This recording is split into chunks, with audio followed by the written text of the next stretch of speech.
Good afternoon and welcome to Finding the Joy in the Journey. My name is Gina Krupka and I am the host of this show on this fabulous network, and I am blessed to be here. New Thought Media Network is a platform of good news and basically bringing you happiness, where we turn on the news these days and there's so much stuff. This is where you go to build yourself back up and know that there is good here and we get to demand to see it. So, finding the joy in the journey is just that. How do we pull ourselves back from what on the outside might seem like chaos or separation or whatever it may be that isn't what we choose? And going back and realizing that the joy is here and it's up to us to stay on that path. It's always available to us. Joy it's a divine attribute, which means it's unchangeable and within you at any given moment. So it's learning the tools to keep us in that joyful experience. So this show is set up for that, to have different people that can help us on that path of joy. So today is a wonderful person that I'm so happy to bring to you. Today we have our newest, or soon to be newest, host for one of our new shows. We have a couple of different ones coming at you in the next couple of weeks. And today we have Lindsay Leimbach, and she is going to bring such joy. She is just a light. She has been a teacher and an educator for over 30 years. Her personal story is amazing and so empowering. She teaches people how to be mindful in this moment to create the lives that they choose. And she's been a coach and a mindful living coach for over 8 years now. And her new show, it's called PIP. What's better than that, right? She's going to tell us all about it.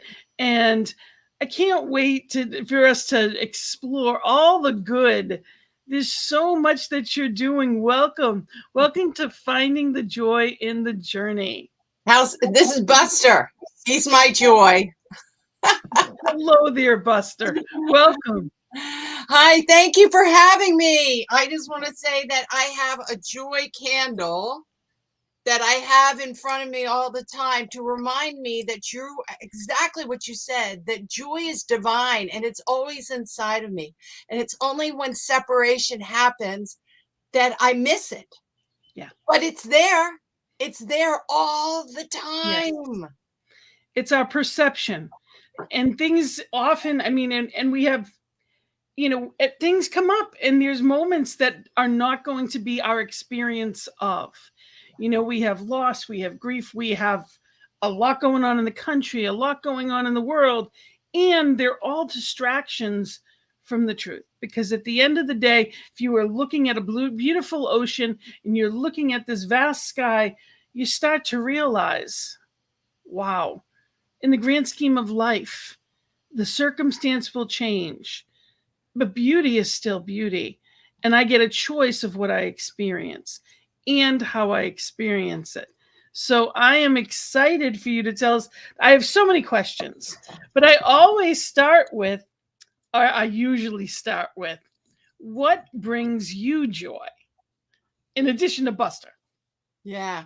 What brings me joy is, well, I actually have a mantra that I say to myself, and it's incredible that I didn't make this up for the show. I'm telling you the truth, guys. It's called joyful trust. Joyful trust. And it's that what brings me joy is to know that inside of me, that I actually have the connection to the divine spirit.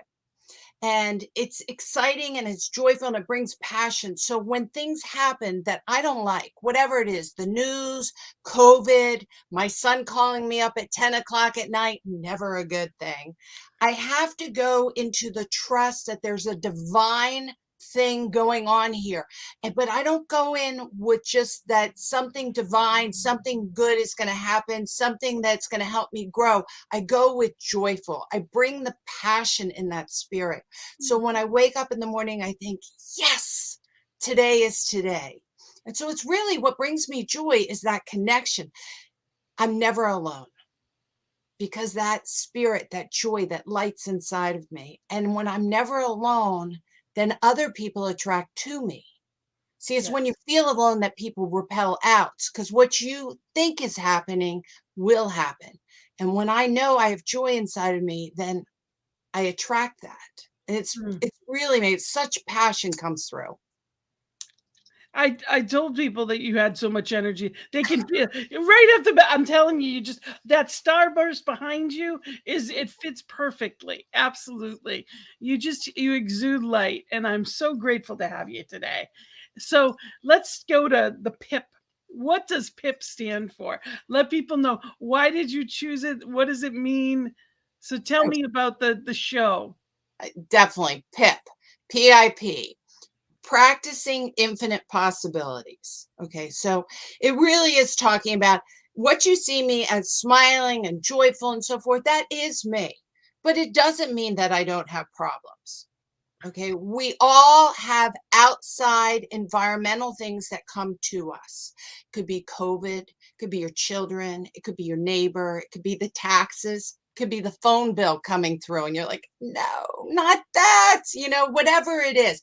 So practicing infinite possibilities, and what I'm going to do in my class, or in my, obviously on my show, I teach lots of classes, so forgive me when I say workshop or class, is that I help people really understand what's inside of them. Now, of course, in New Thought Network, which is wonderful, we know that the God spirit is inside of us all. That's a given. But we are also dealt with this body and this environment. And we have to learn how to understand how our body and our awareness goes on. So what I'm going to do is bring in science, psychology, and ancient wisdoms from, especially from Buddhism, because I've been practicing science of mind and Buddhism for over 30 years myself. So some of that understanding of what is meditation,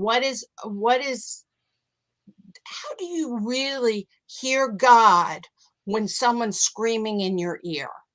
Because when you're screaming and someone's screaming in your ear, saying something to you, and you go into sometimes the brain, the subconscious mind, and I don't mean subconscious mind, God mind, subconscious mind. I'm talking about the subconscious mind in which we have the filter systems and the memories from our past that clouds what is happening in the present moment. Or even the ego. Oh, well, that is, the ego is built up from screams past at us all the time. Exactly. So it's not that, I want to show you a picture. This is me, okay? And I'm in 5th grade and I'm graduating from 5th grade, but I'm graduating from special ed school. I'm severely dyslexic. I got pulled out of regular ed school. I was a mess. I hated school. I hated people. I hated to learn. I would remember hiding underneath the table when I was in like 1st grade, saying, I'm not going to school, but I was afraid the school cops were going to come to me. I had a lot of pain, a lot of pain from education. Now you jump forward on that. What did I end up being? A special ed teacher. And from there, I became a special ed principal. And then I became the headmaster. And that really was my career for 23 years. So what I was able to do is not hold this identity, this broken child, Lindsay, inside of me, but to meet this one with love, and then to learn and grow from it. And then from that growth, being able to have the infinite possibilities that other people that are broken or hurt, that they can grow and that they can give back. So this is where the show's really coming from feeling like sometimes you're stuck in old habits, old ways, and what are tools and techniques that we can use in a real practical way to open our heart, to feel the divine flow, to know that we actually have infinite possibilities. The only thing that's stopping it is ourselves. And we have to be careful to witness it, but not judge it. Because when we say we're stuck, because there's so many layers to that.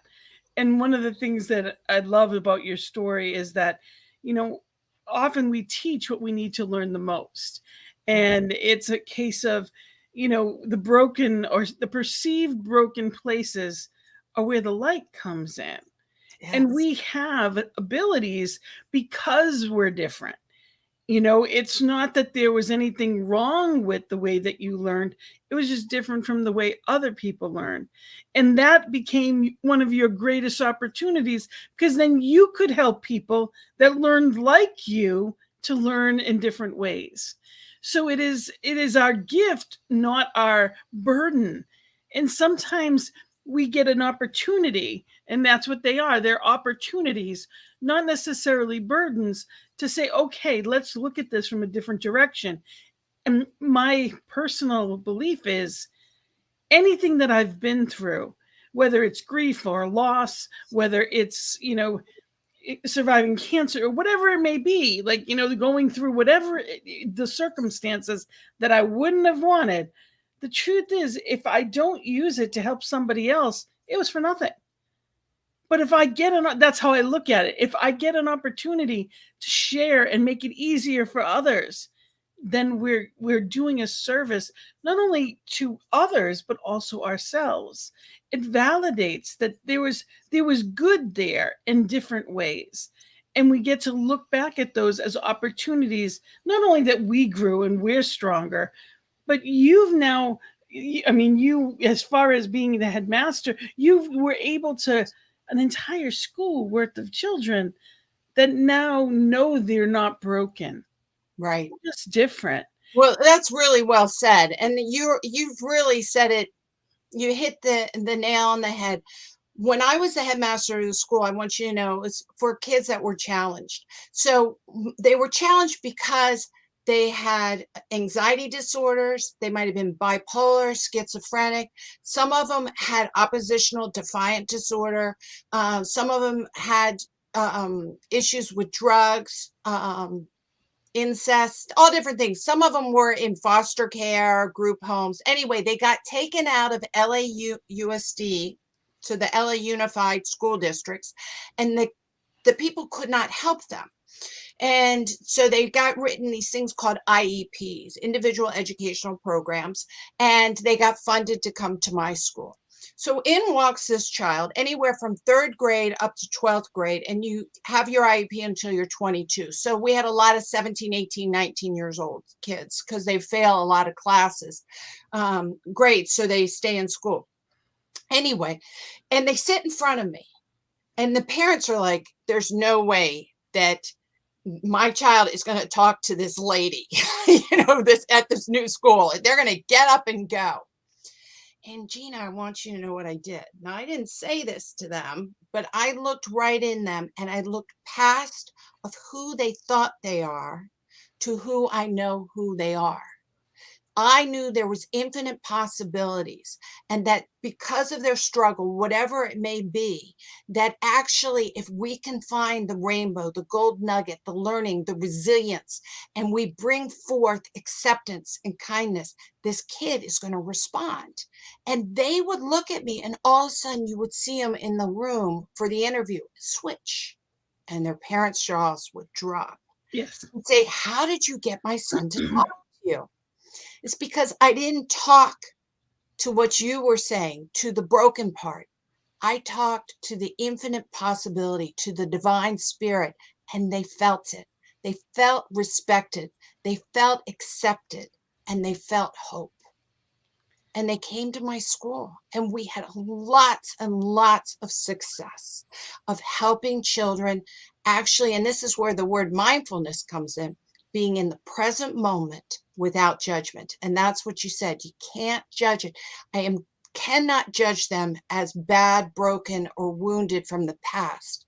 I have to accept them as perfect and whole in the present and work from there. and teach each one how to accept themselves that way as Right. well. It's, and the gift of an IEP is you get the opportunity to help children. Well, we can have an IEP at any point in our life. It's Yes. so important to remember that just because kids can, we get that opportunity too. And that's why people like you are here, people like me, this network is to say that everything is possible. Everything's an opportunity. There is good here. It's just how we approach it and what we're looking at.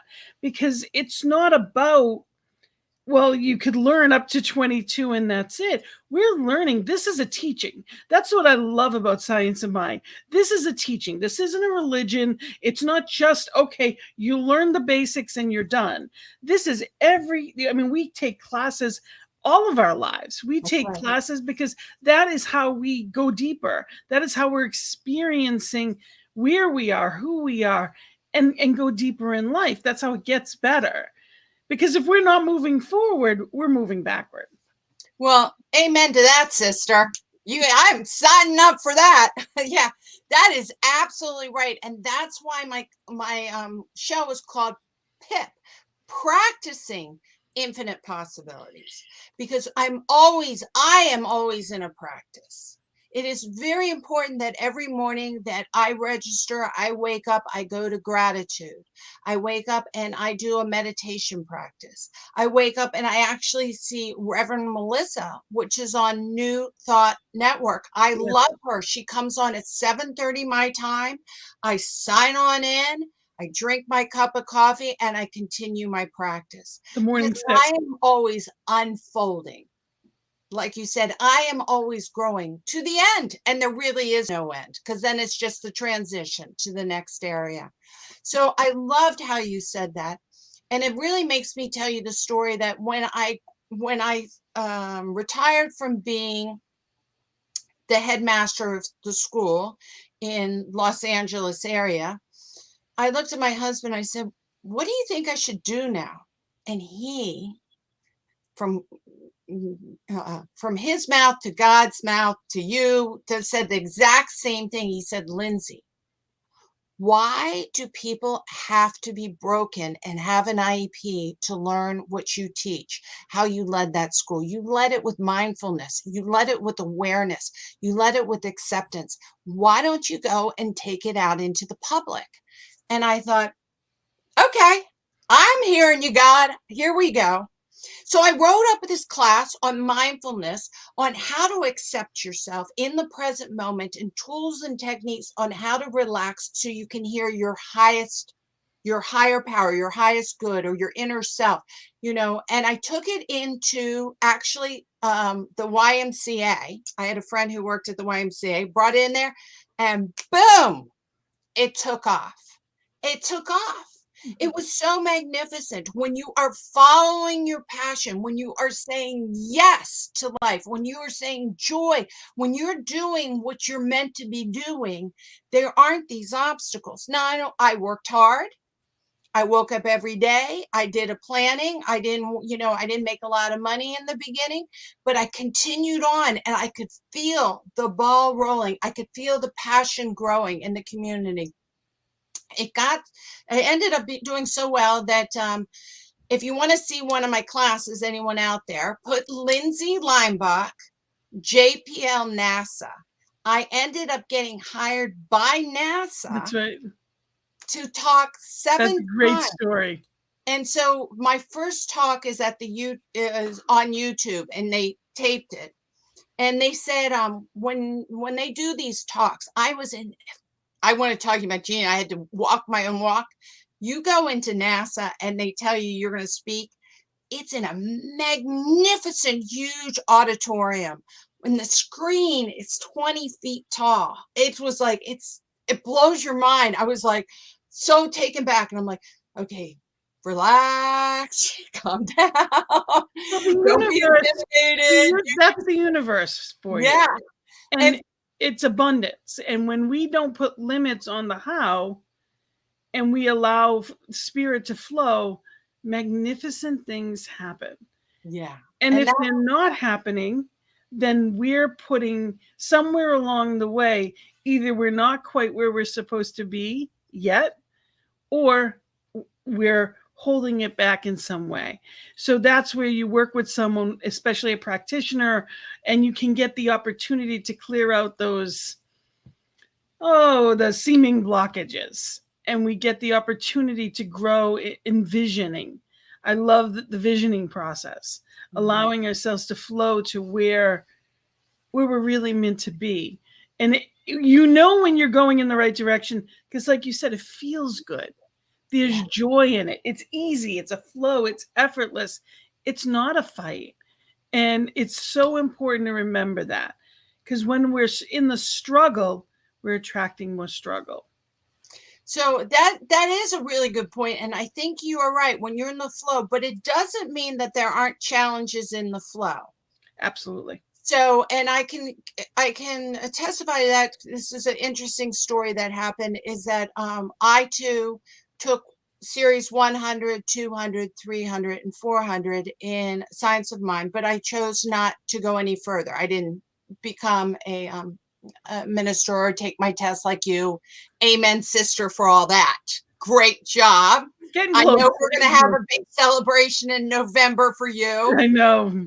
It's very exciting. But I went to a friend of mine who was doing a visioning board, and I loved how you brought that up. So it was a class, and I went, and she really can get in tune and is kind of psychic. And we're doing this visioning board, and I'm taking these classes. I am working at the school at the time. And I looked down, and I can't find a church.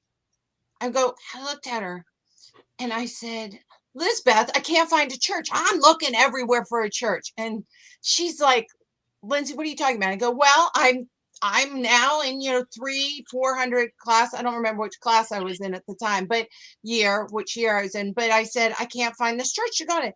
And she looked at me straight in the face and said, because you're not going to have a church. Well, you want to talk about feeling pissed. I was like, what? Because I could feel the passion was in that direction. The passion, I could feel the flow. All my courses were going great. I loved them. I loved my teachers. I loved the practitioners I worked with, everything like that. But she said that. And she looked at me straight in the eye and he said, because it's not going to be a formal church. Well, I kind of dismissed that when she said that. But I found this picture of these blue doors. So I put the blue doors, meaning to me, that was the doors to go into my church. Well, jump ahead. Yes, I did not become a minister. Yes, I became the head of this school. And I was walking in to the school as I was the head of the school. And I looked at the doors. They were blue doors. And the school used to be a synagogue before we took it over and converted it into a school. And I flashed back to what Lisbeth said.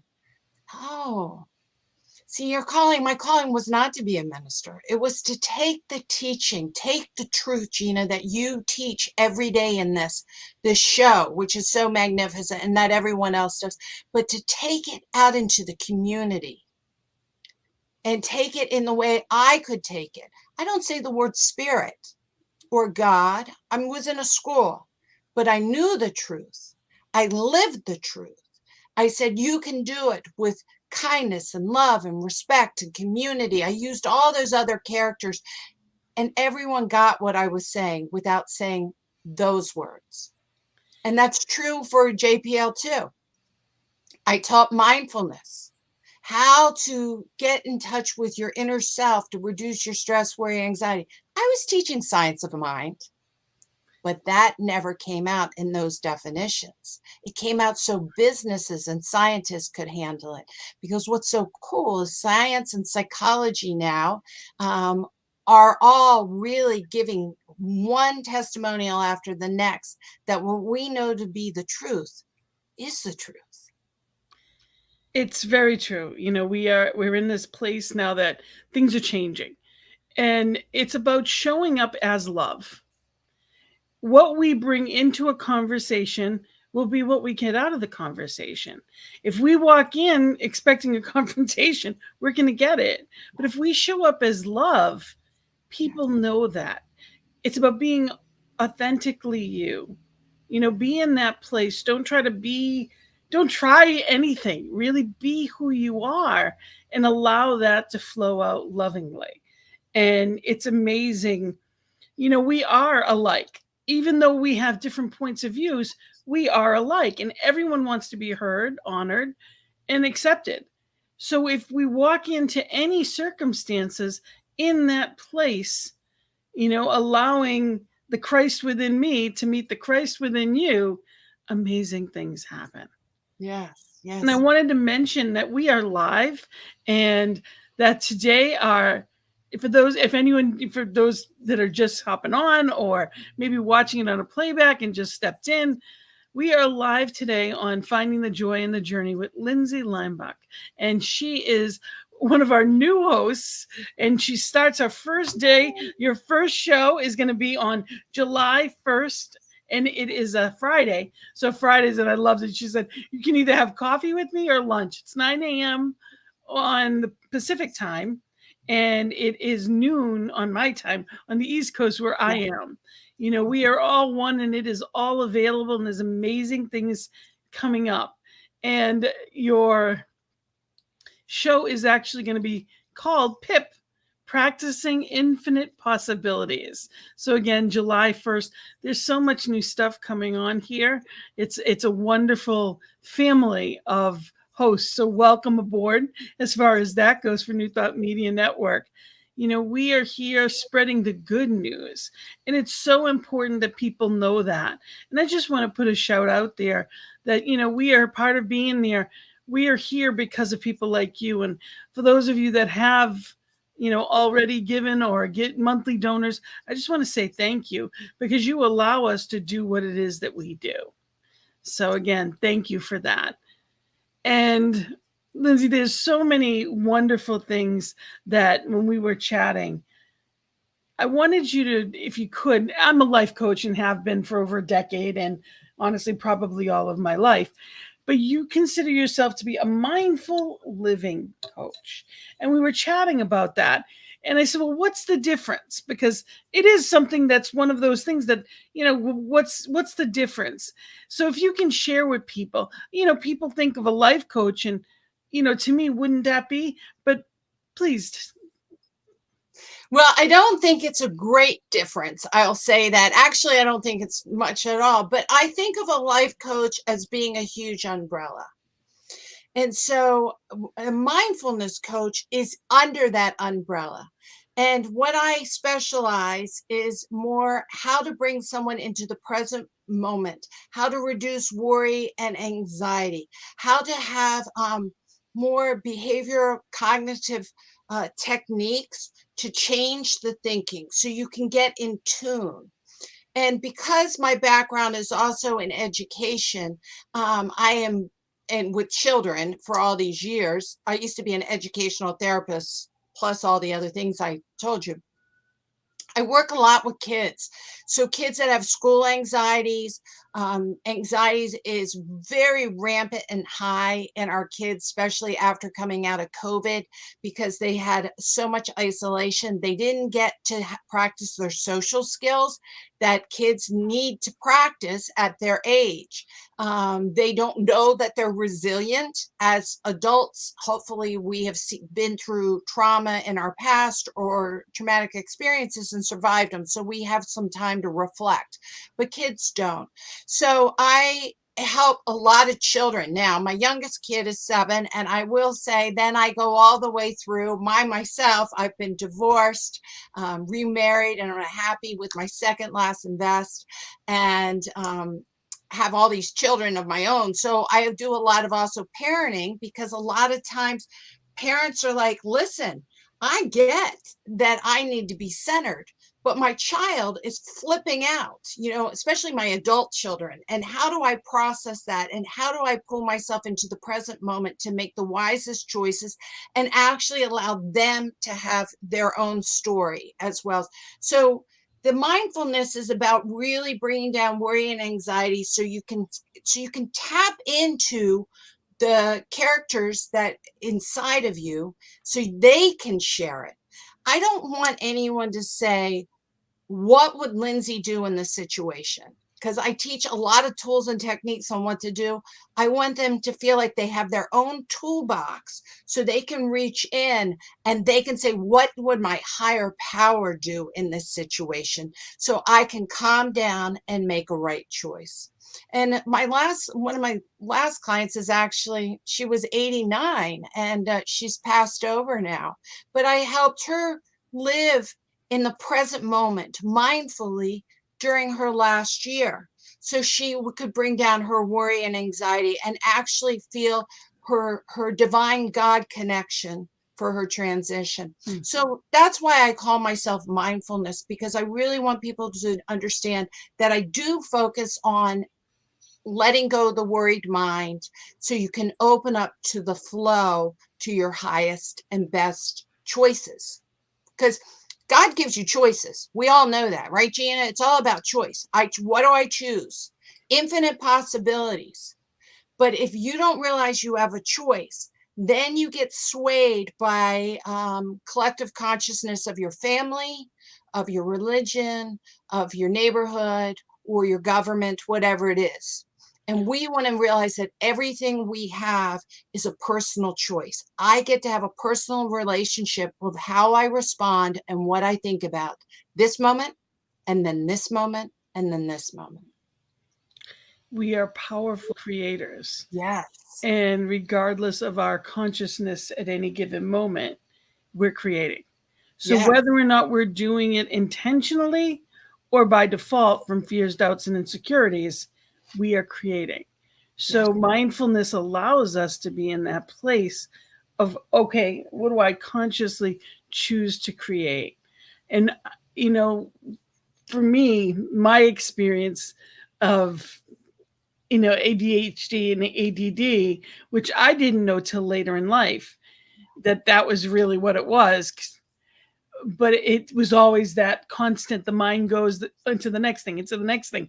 And whatever I did wasn't enough. The next thing, the next thing. We live in a society, and what I call it is bigger, better, faster, more. And we're always on to the next thing. And I heard something yesterday that blew my mind.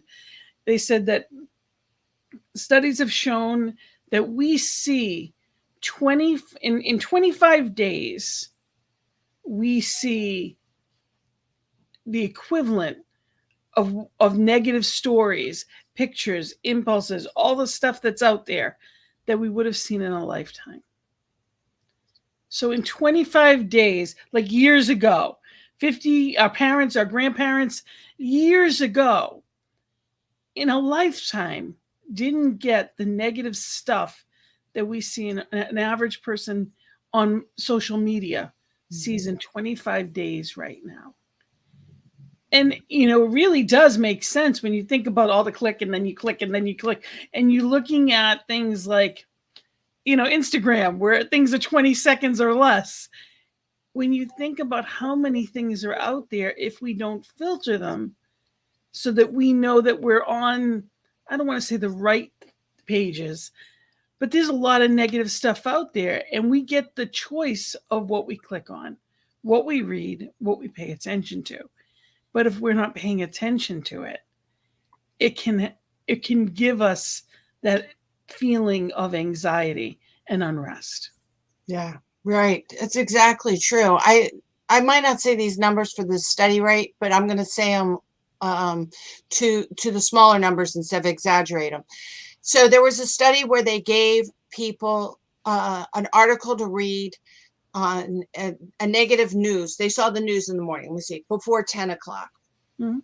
And then they did a happiness intake at the end of the day. And then they gave someone, instead of the news of the day, they gave them just an article that's just a mindless article that really had some fictitious story. It had no good or bad to it. It was neutral. And then they gave them, and they told them they couldn't watch the news of the day until 10 o'clock. And then they gave them the test. Well, they could predict that the ones that watched the news were 25% less happy by the end of the day. And the only thing that was different was when they watched the news, either before 10 or after 10. And that's choice. That's choice. You know, we hear about gratitude journals, wake up and say something that's grateful. It's because our brain has a filter system. And in our filter system, what we program in as important, it will attach to. And if you see murder, or if you see the economy going down in the morning, then you attach to it. And your brain automatically, the subconscious mind, takes over and starts searching and starts scrolling through the day to validate that point that you brought in as being important to you in the morning. That's why your morning practice is so important. So important, because you're programming your own brain about what is the filter system you're going to see. Now, you can be, you know, people say, but Lindsay, there's bad things. Don't be worried about the bad things, but you can be cautious about them. So in other words, you can be aware of them without setting your amygdala inside of you, setting off a stress response. So you can master your own brain to be able to take in information in a mindfulness way, as a factual way, instead of adding all that emotion into it and getting carried away from it. And that's kind of why I'm doing PIP, because I really want people to realize that they get that choice. They get the choice to tune in or tune out. And if they're tuning out, that's still a choice. It is. And we, you know, we're in a time that it is important that we are aware of what's going on in the world. And it's not to say, you know, I never watched the news when I was younger. It was negative. I didn't like to be negative. I didn't watch it. That was my attitude until I came into this teaching. And, you know, Reverend Ian Taylor, you know, basically for my first class of foundation said, then you're not helping the world in any way. You're not, you know, you're not a positive force in the world. We are here to but we are here to help heal it. And to do that, we need to know what's going on in it. You know, in it, but not of it. It's witnessing it. It's seeing it. It's information. It's not all there is. It's just what they're showing.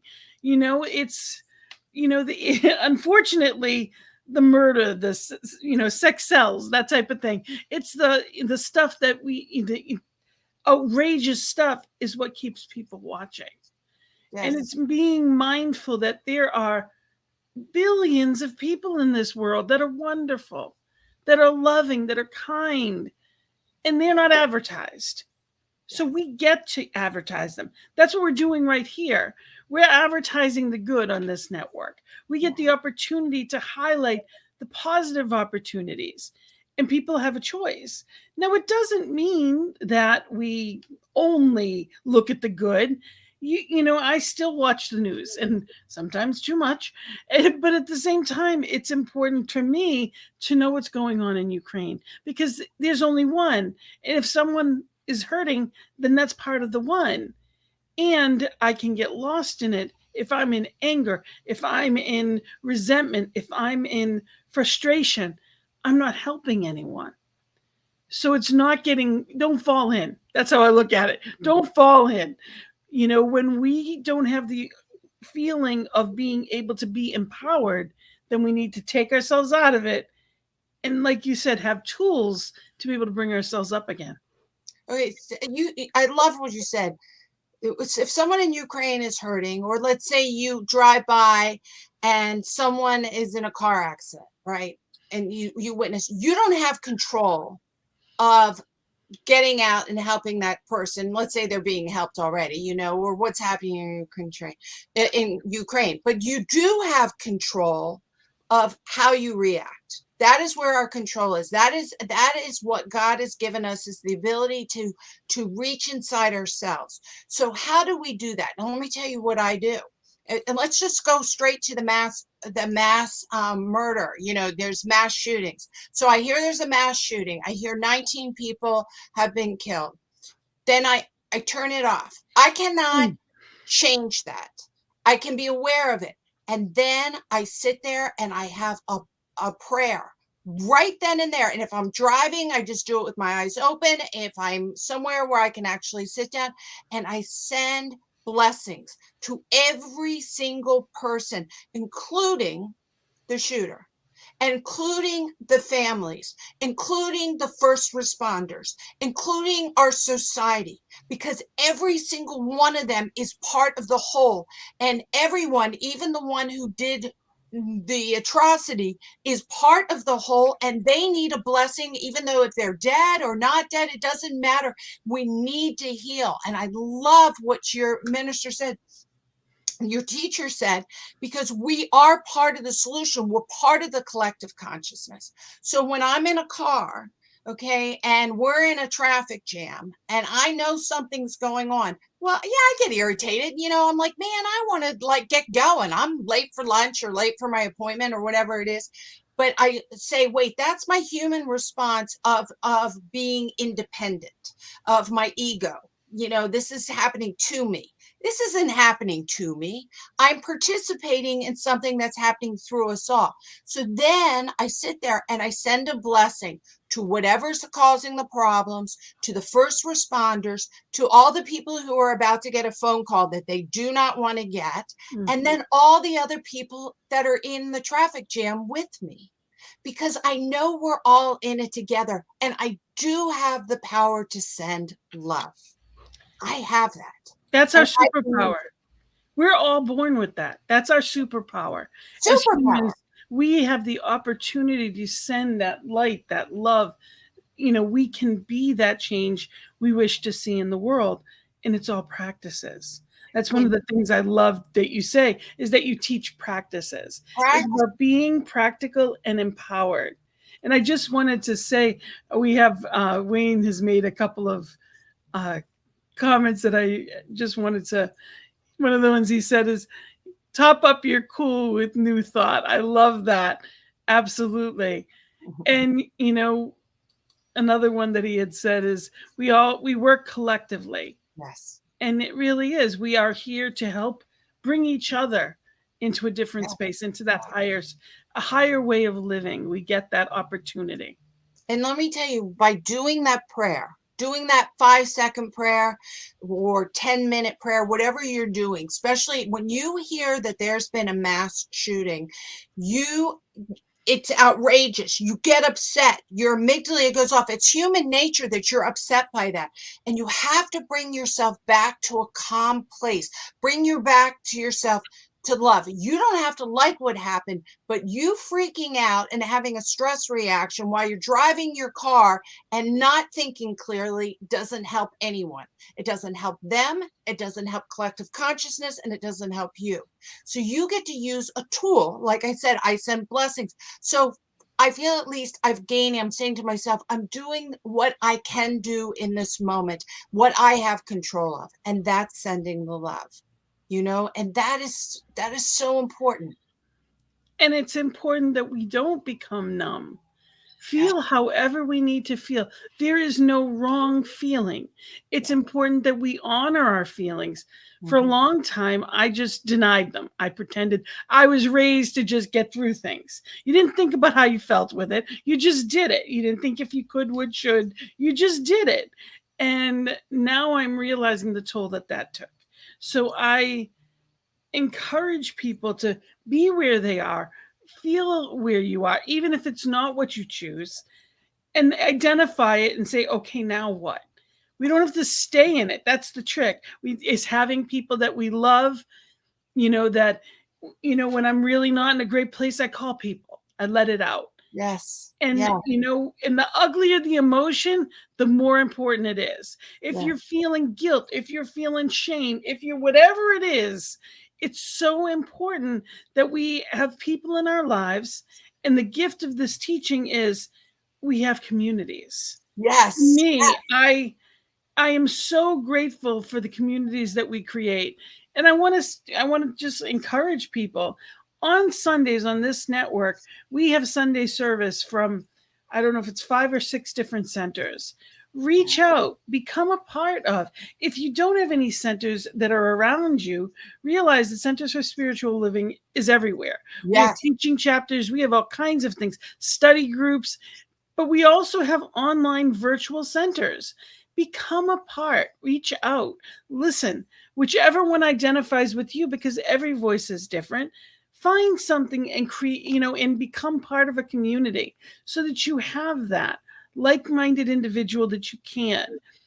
Some people are blessed with wonderful connections. Some people are born with them. Some people have learned the skills to gather them. And some people may be in the middle of, a family that doesn't understand them.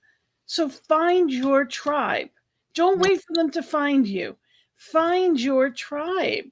Because, one of the things I love about our centers is we're all different. There's a lot of people that are so different in background. I'm in Rhode Island, and we have a lot of different, different walks of life because we love everybody. So find your tribe. It's so important. And now that the world is readily available, you reach out and do that. Yeah, I want to say, like I've told you, I've studied Buddhism for years, and the Buddha said there's three very important things that you need to honor: the Buddha, the Sangha, and the Dharma. Now, the Buddha, he didn't mean the man, the Buddha. He meant the Buddha nature within you, the higher level of Christ consciousness. When you Mm. study Buddhism, you learn about the Eightfold Path and things you can do to cultivate that through meditation and so forth. So that's what he's talking about. The Dharma, that's the teaching. So that's like here, I have Ernest Holmes' Science of Nine book right here. There's wonderful, it's the teaching that you have to do, the practice that you keep learning, you keep growing. So he's like, you need to know the inner self, you need the teaching. But the third thing is called the Sangha. The Sangha is the tribe. That's exactly what you're talking about. He says you need a village. You need a village. It's about that. So when you do slip, or when you do fall, or when you are confused, you don't fall far, because you can lean in and you can ask and you can get the support. Because I love what you said. There's one. That one person is in Africa.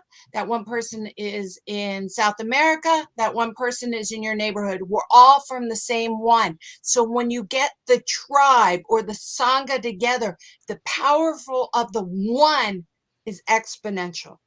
Yes. And that is so cool. And we don't have to change anybody. It's just attracting it's being in that place of openness and taking those steps and being, the beingness of it all. And it's exciting. I've gotten more than I can say from, my New Thought communities that I've been part of, even through school. I mean, the classes, the people, it's a different kind of thought process. And no, not everybody. I wasn't raised this way, but I found it and I'm grateful. So Yes. I encourage people to really find your way. Allow spirit as you to do the amazing things and find what, when you follow your path to joy, amazing things come.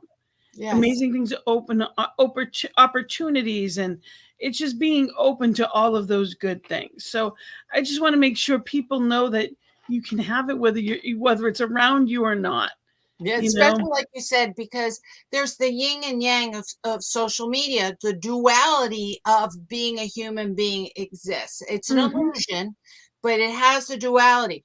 So when you said, you get, not you, but the average person ends up seeing all this negativity, I don't see that, because in the social media, I don't watch that. I watch New Thought Network, and Facebook knows I do and sends me more things like New Thought Network. Exactly, because if it's something that's negative, even friends, I don't unfriend them. I just snooze them for 20.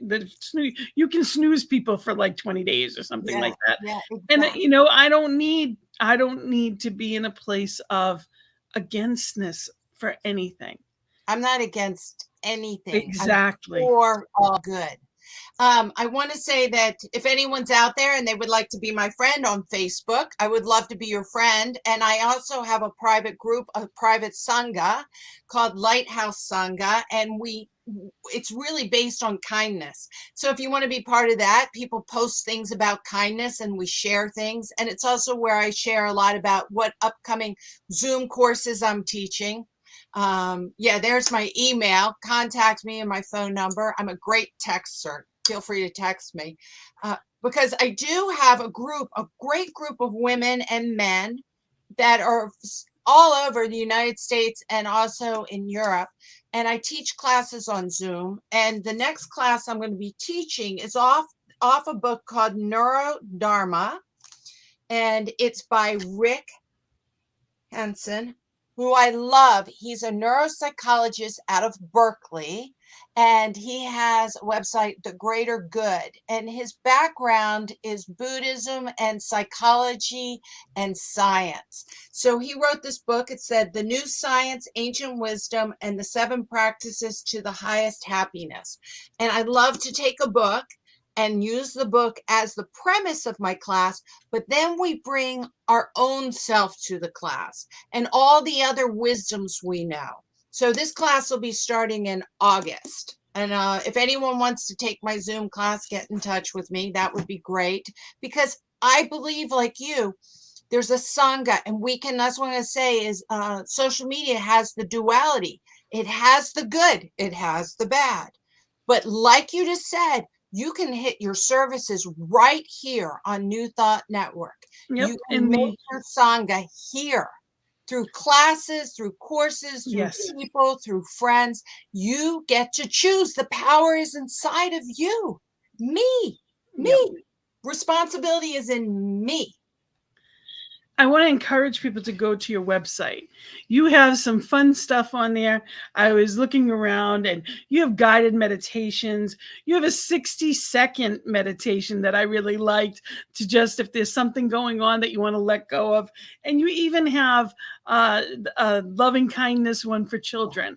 So yes. I encourage people to take a look at your website, and there's so much good. I'm looking forward to your show. You know, if there's one thing that one thing that you could leave people with today, whether it's a practical tool or if there's something specific, what would you like people to know? I'll tell you a real quick way that I can relax myself so I can go into the higher power. Okay. And I do a lot of teaching on how to shift stress through stressshifter.com. That's another website I have. And what I do is I close my eyes, I take a breath, and then I call this the 5, 4, 3, 2, 1. I think of 5 things that I can see in the room, but in my mind's eye. So if I close my eyes now, I see my computer, I can see the pictures, I can see light, and I count to 5.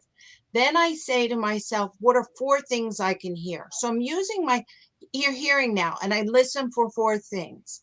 Then I do 3 things I can feel. It doesn't matter what order you do this, but then I feel my clothes, I feel the chair, I feel the ground, kind of thing.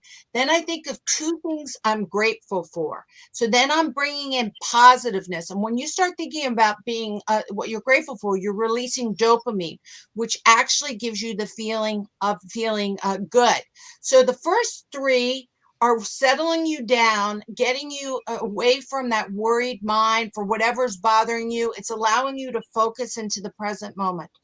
The one where you have 2 things you're grateful for releases the dopamine. So now you're activating actually the higher, better feeling self. And then I say, now follow my breath, the one. And if I just do this practice, it'll bring me in the present moment. It'll release the dopamine. It brings me into my breath, which is grounding.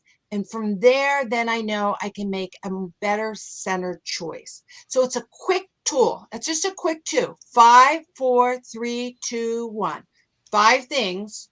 Just, what you see, what you hear, what you feel, gratitude, and then go to your breath.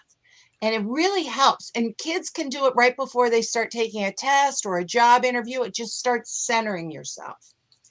Can you say the website that was on again? Stress. Well, actually, that is on Stress Shifter YouTube. I have a video teaching that and teaching a lot of other things. So if you go to Stress Shifter YouTube channel, you'll see a lot of me. I have an online course on how to reduce stress and worry, and it's been accredited by the Nursing Association for 14 continuing ed credits. And so if you go to stressshifter.com, you can see that. The course is great for anyone, but it's really nice that the American Nursing Association recognizes it as 14 continuing ed credits. And we teach all this in hospitals. So I'm really excited that I get to teach hospital employees all this too.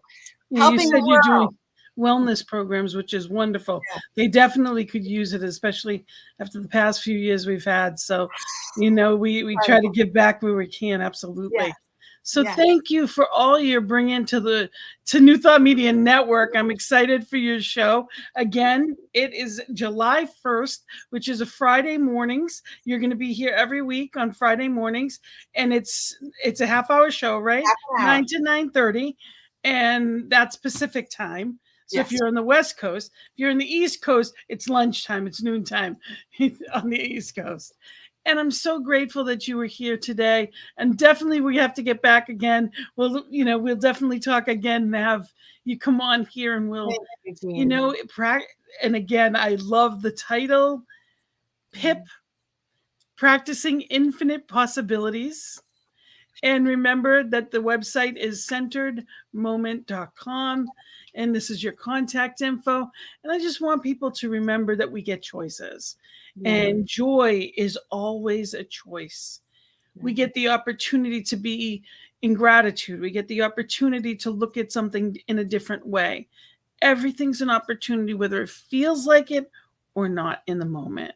So it's being in this place. And again, I want to just say thank you to you for being here. Thank you to New Thought Media Network. And, really, I appreciate, we really appreciate all it is that people give, because that's how we are able to have this platform. We don't have all kinds of sponsors. We don't do commercial breaks. We don't have all that kind of stuff. We are here because of people just like you that donate. So, go to the platform, and whether it's a monthly donation or a one-time donation, we thank you for helping us to spread the good news. And that's good karma too. The good that we give out always comes back in amazing ways. Amen. Excellent. Thank you, Gina. I appreciate this opportunity and your love. Thank you. Good luck in your new show. I can't wait to watch. How exciting. And thank you all for watching and for being part of this lovely experience of New Thought Media Network, knowing that we are exactly where we're meant to be, at home, as one, on this joyful journey that Spirit has called us to, and we get the opportunity to direct the sails and live in that place and make it a better place. We are the change we wish to see. So thank you, Lindsay, for being that change, and thank you for coming aboard. Can't wait to see your show. And until next week, find the joy in your journey. Know that there is always more good out there. And just like the stardust in the background, sprinkle that love, that joy, that kindness, and you'll be amazed how much falls all over you. Blessings and love. Namaste. Namaste.